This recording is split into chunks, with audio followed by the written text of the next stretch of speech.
后来乡亲啊，继续来到高雄，这个仁武分局的警方在巡逻，结果有一台轿车看到警车，马上就催速度来走，搁连拢红灯。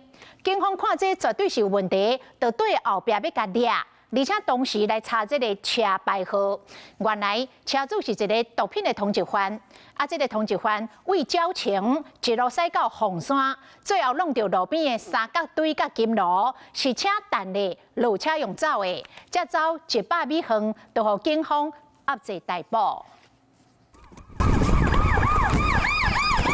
远景哪走，哪就一个查甫人，头前骑奥特曼警方，随甲炸了个。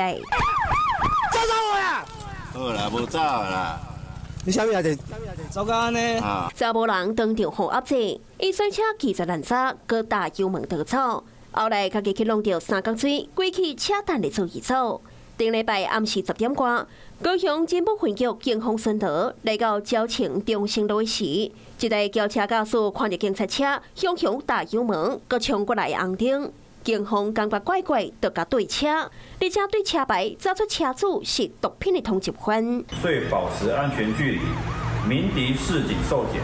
驾驶王姓男子拒检后，于凤山区凤松路自撞路旁三角锥及金炉后，汽车徒步逃逸。洪通缉这个50岁姓王的查甫人，看到警察了后，心虚逃走，落尾伫凤山区封抓到，针对伊的交通违规，加开14张单。拢总罚109200块，吊扣伊加税执照6个月。伊身躯顶红敲出着海洛因、安非他命等等的毒品。专案问话了后，依照违反毒品危害防治条例、青泡弹药毒害管制条例甲毒品通缉，依上归案。Hello， 我是庄慧琪。想要抢先掌握最及时的新闻资讯吗？赶快订阅、按赞、开启小铃铛，锁定华视新闻 YouTube 频道。